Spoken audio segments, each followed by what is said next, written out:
කොහොමද යාළුවනේ අතුගල හැන්ලුම් අපේ පේජ් එකට සාදරයෙන් පිළිගන්නවා. අද ඉතින් මම ඔයාලට කියලා දෙන්නේ පල්ලු ගැන වැඩිතර විස්තර. මේ තියෙන්නේ පල්ලු මේසරිද්දා.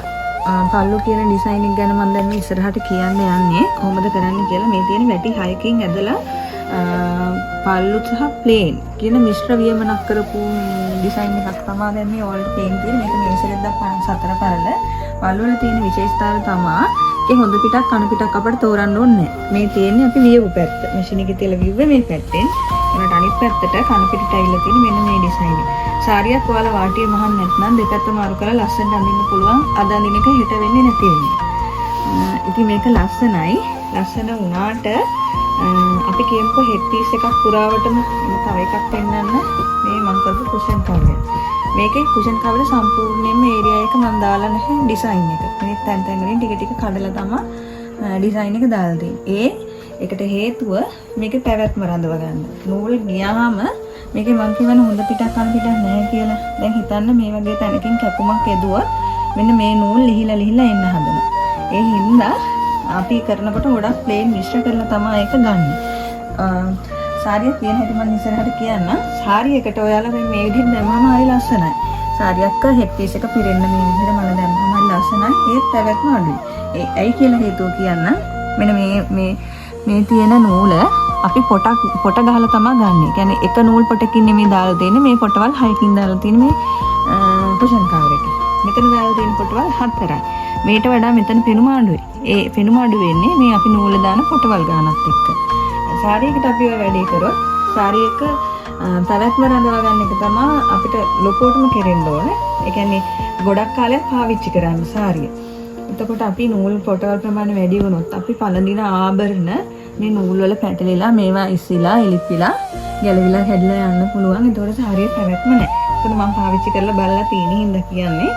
ඒ හින්දා ඉතින් මට ඒ දේ වෙලා තියෙනවා මම නිර්මාණය කරන සාරි වල කොහොමද මේ විදිහට කඩලා තමයි දාන්නේ. එතකොට ඒ අවදානම අඩුයි. ඉතින් අපි බලමු කොහොමද පල්ලු සාරියක් ලියන්නේ කියලා. මේසරෙද්ද මම ඉගෙන ගන්න කාලේ කරපු සාම්පල් එකක්. ඉතින් මේ තියෙන්නේ සාරි වෝප් එකක්. පල්ලු සාරියක් ලියනකොට සාමාන්‍යයෙන් වැටි 4ක් හෝ 4කට වැඩි ප්‍රමාණයක් ගන්න ඕන. මේ තියෙන සාරිය නෙරිය හරිය රේවුන් සාරි එකක් තමයි මේ ලියන්නේ. ඉතින් මේකට පාවිච්චි කරලා තියෙන්නේ වැටි 4යි. 4ක් 6ක් වගේ ප්‍රමාණයක් පාවිච්චි කරන්න පුළුවන්. 82 කොටන් නූල පොට 6ක් පාවිච්චි කරලා තමයි මේකේ ඩිසයින් එක මතු කරලා තියෙන්නේ.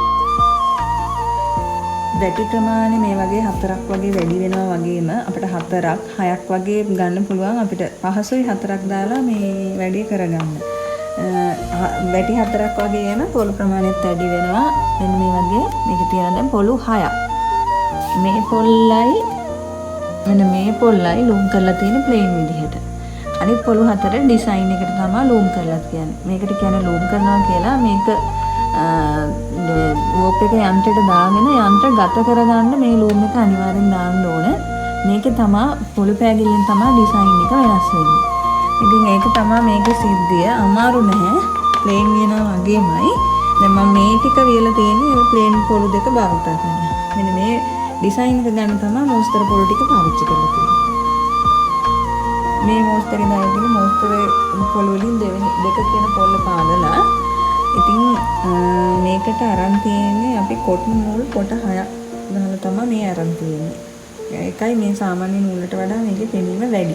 මේ සාරියේ වැඩ ඉවර කරලා ලස්සන ෆොටෝ ටිකක් මම ඔයාලට අරන් එන්නම්. එතකන් ඉතින් ගිහින් එන්නම් අලුත් වීඩියෝ එකකින් ආපහු හමු වෙමු. අපේ පේජ් එක ෆලෝ කරලා නැත්නම් ෆලෝ කරන්න අතුගල හැන්ලුම් YouTube channel එකට subscribe කරලා තියාගන්න. ඉතින් එහෙනම් ගිහින් එන්නම් යාළුවනේ. සුබ දවසක්.